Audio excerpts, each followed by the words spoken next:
जिले के तीनों विधानसभा के प्रत्याशियों की घोषणा होने के पश्चात भारतीय जनता पार्टी जिला बालोद द्वारा तीनों विधानसभा के प्रमुख कार्यकर्ताओं की बैठक जिला मुख्यालय बालोद में रखी गई, जिसमें संभागीय प्रभारी प्रदेश उपाध्यक्ष भूपेंद्र सवन्नी उपस्थित रहे। सर्वप्रथम जिला अध्यक्ष कृष्णकांत पवार ने चुनाव को लेकर पार्टी के द्वारा विधानसभा कार्य योजनाओं की जानकारी दी, संगठन द्वारा निर्धारित कार्यक्रमों के विषय में बताया।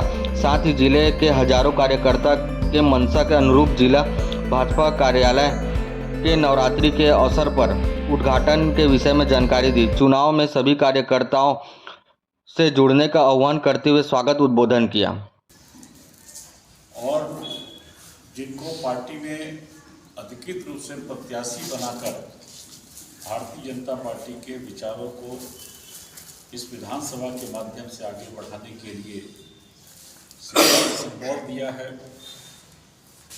हमारे मुंडेरवाड़ी के पूर्व विधायक रहे भाई वीरेंद्र साहू जी, एक बार जोरदार तालियां बजाएं।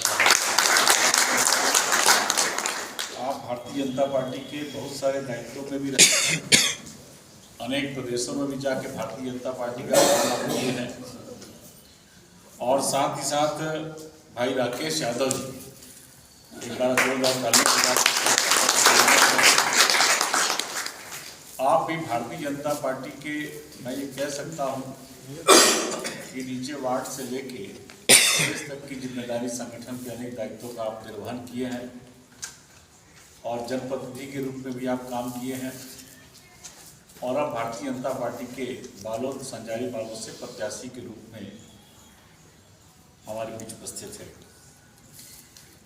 मित्रों, ये चुनाव यदि आप विचार करेंगे, पार्टी के राष्ट्रीय नेतृत्व और प्रदेश नेतृत्व का मैं हृदय से आभारी हूँ। मुझ जैसे छोटे से कार्यकर्ता को प्रधान केंद्र के अध्यक्ष के नाते मैंने पार्टी में काम शुरू किया और पार्टी ने मुझको भारतीय जनता पार्टी का प्रतिनिधि बनाया है।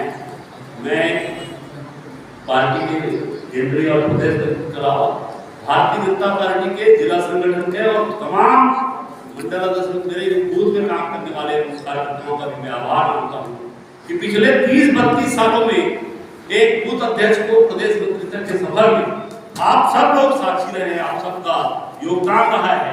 मुझको मेरे जैसे छोटे से कार्यकर्ताओं को इस ऊंचाई में पहुंचाने में आप लोगों का विशिष्ट योगदान है। मैं आप सबके इस चरणों को प्रणाम करता हूँ।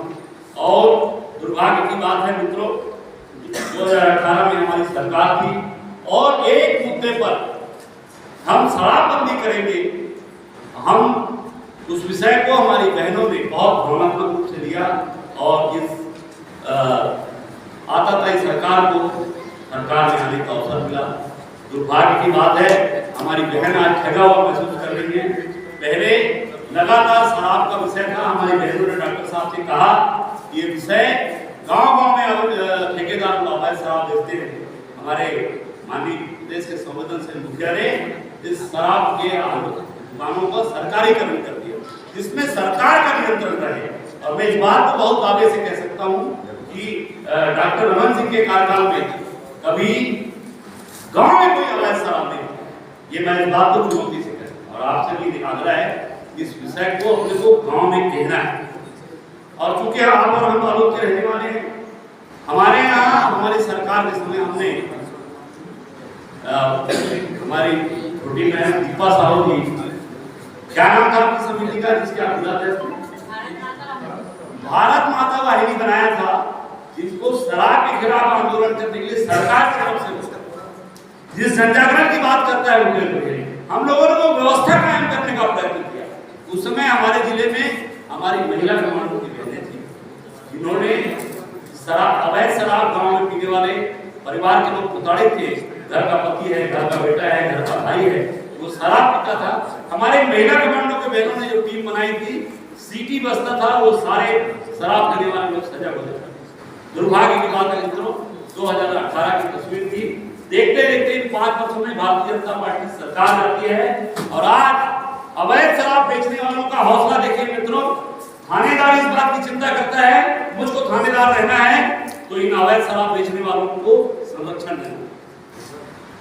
एक अवैध शराब बेचने वाले, कई बार भाषणों में आपको बताया हूं, फिर इस बात को आपने कह रहा हूं, एक अवैध शराब बेचने वाले ने बड़े लोगों के सामने स्वीकार किया कि हम भैया बेचते हैं।